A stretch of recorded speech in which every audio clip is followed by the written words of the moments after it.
कैसे हो बच्चों। आशा करता हूँ आपके एग्ज़ाम अच्छे जा रहे हैं। MSc 2 जिसका विषय है आधुनिक हिंदी कविता। ये गाइड इग्नू MA हिंदी द्वितीय वर्ष की मुख्य परीक्षा को ध्यान में रखकर तैयार की गई है। इसमें जो पिछले 5 वर्षों का क्वेश्चन थे, जो बार बार रिपीटेशन में आ रहे थे, मोस्ट इम्पोर्टेंट जो थे, तो उनको आलोचनात्मक दृष्टिकोण और काव्य पंक्तियों का समावेश किया है इसमें, ताकि परीक्षा में अधिकतम अंक प्राप्त हो सके। तो ये गाइस मैंने महत्वपूर्ण निर्देश के माध्यम से, जैसे कि हर क्वेश्चन के पहले हम प्रसंग या संदर्भ लिखते हैं, तो ये मैंने कुछ बताया आपको। क्वेश्चन में देखते हैं, मैथिली शरण गुप्त को काव्य में व्यक्त राष्ट्रीय चेतना और नारी भावना पर विस्तार प्रकाश डालिए। तो गाइस ये देखो, उत्तर में पहले संदर्भ या प्रसंग कह सकते हैं इसे। देवी देव के प्रतिनिधि कवि राष्ट्र के मैथिली शरण गुप्त के काव्य भारतीय राष्ट्रीय जागरण और संस्कृति चेतना का दर्पण है। तो ऐसे ही पूरा लाइन ध्यान रखनी है, और हर क्वेश्चन में अलग अलग ऐसे ही लिख के आना है, ताकि इसमें आंसर की अपने उत्तर की शुरुआत सही हो सके। ठीक है, तो मैं ज़्यादा समय नहीं लूँगा। तो इसका पहला पॉइंट पढ़ते हैं, राष्ट्रीय चेतना और अतीत का गौरवगान। तो इसमें ज़्यादा शब्दों का नहीं, ज़्यादा पेज भरने में भी ध्यान नहीं देना, हमें क्वालिटी लिख के आनी है, जिससे कि पढ़ने वालों को भी मज़ा आए और आपका उत्तर भी सही, उत्तर के लिए आपको सही मार्क्स भी मिले। तो इसमें सबसे पहले हमें ध्यान करना है, दो दो छोटी छोटी पंक्तियाँ भी याद करके जानी है हर कविता में, जैसे कि मैंने इसमें लिखा हुआ है, तो ये उत्तर में फिट बैठती है। ठीक है, तो ऐसे ही दूसरी पॉइंट में देखेंगे, नारी भावना और अपेक्षितों का उद्धार। तो चलिए बढ़ते हैं दूसरे प्रश्न की तरफ। सूर्यकांत त्रिपाठी निराला की काव्य से वेदना का विविध आयामों को रेखांकित कीजिए।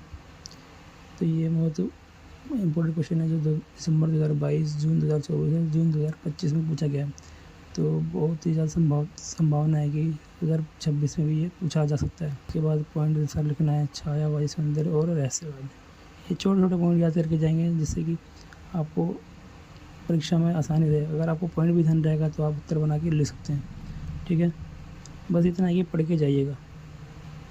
सेकेंड पॉइंट है, प्रगतिशील और जनवादी चेतना, शोषितों के प्रति सहानुभूति। जो भी तीसरा पॉइंट है, आत्मसंघर्ष और करुणा। सरोज स्मृति को इसमें अच्छे से बता देना है। तो अंत में वही निष्कर्ष से ख़त्म करना है। निराला का काव्य भाव और शिल्प दोनों ही स्तरों पर रूढ़ियों को तोड़ता है। उन्होंने मुक्त छंद की स्थापना पर हिंदी कविता को नए आयाम दिए। ऐसे ही ये अपना हो गया प्रश्न 2। प्रश्न 3 की ओर चलते हैं। मुक्तिबोध की कविता अंधेरे में की मूल संवेदना और फैंटेसी शिल्प का विश्लेषण कीजिए। फैंटेसी वाइज वही किस तरह की रचना करते हैं, तो इनकी रचना वही व्यंग्यात्मक होती है, यहाँ पे इसको फैंटेसी का नाम दिया गया है। तो गजानन माधव मुक्तिबोध नए कविता के अग्रगण्य कवि हैं। तो देखो मेरे पहले प्रश्न में क्या था, दूसरे उत्तर में क्या है, और तीसरे उत्तर में। ऐसे ही ध्यान करके जाना है, ताकि आपको अच्छा स्टार्ट मिल सके अपने उत्तर के लिए। तो अंधेरे की मूल संवेदना लिखनी है।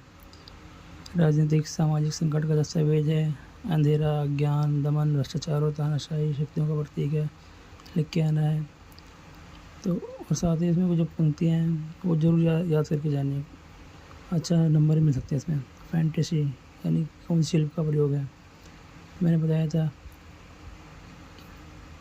फैंटेसी के माध्यम से मतलब बात सीधे ना करके दूसरी घुमा फिरा की बात कहते हैं, तो वही व्यंग्यात्मक भी कह सकते हैं इसे। यथार्थ और अति यथार्थ का मिश्रण होता है। अंधेरे में कविता एक रहस्यमयी जुलूस, गुफा, उड़ता हुआ पक्षी और गुप्त तहखानों के दृश्यों से शुरू होती है, तो ये लिख सकते हैं। फिर इस शिल्प के उपयोग का मुख्य कारण निम्नलिखित है। तो ऐसे लिखना है गाइस। बस ये आपको PDF भी मिल सकती है। आप मुझे बस ये नीचे दिए गए नंबर पर हाई करें, आपको फ्री में PDF मिल जाएगी। उसके लिए चिंता ना करें। ये बस छोटी वीडियो रहने वाली है। इसके बाद मास्टर वीडियो रहेगी, इसमें 15-16 क्वेश्चन रहेंगे, और वो आप वीडियो देख के भी जाएंगे तो आप पास हो जाएंगे अच्छे से। तो सुमित्रानंदन पंत की काव्य यात्रा के प्रमुख चरणों का साधारण विवेचन कीजिए। ये है अपना प्रश्न 4। ये दिसंबर 2023 और जून 2025 में पूछा गया है। इसमें आपको ये भी बता रहा हूँ कि कब पूछा गया है और ये कितनी संभावना है इसकी आने की। तो स्टार्ट करना है कैसे, लिखा हुआ है। तो इसका मैं अब बस पॉइंट पढ़ूँगा, आगे आपने खुद ही पढ़ना है। ठीक है, याद करना है। छायावादी चरण प्रकृति सौंदर्य का काल।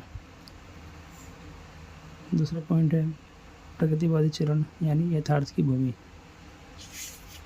ठीक है। तीसरा पॉइंट है अंतश्चेतनावादी एवं अरविंद दर्शन का चरण।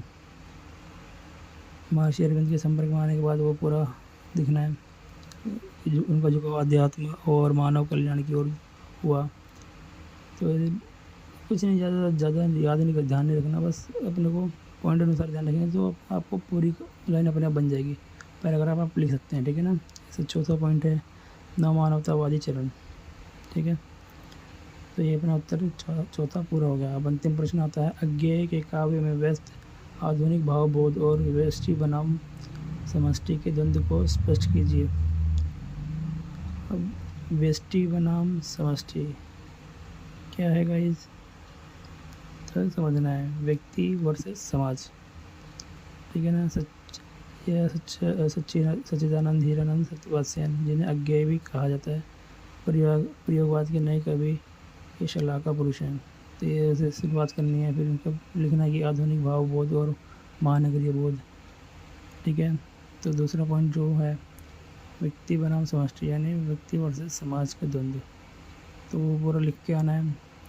किसी कविता का छोटा सा अंश भी ले लेना है, साथ में इसको विशेष मतलब अंत में जो लिखते हैं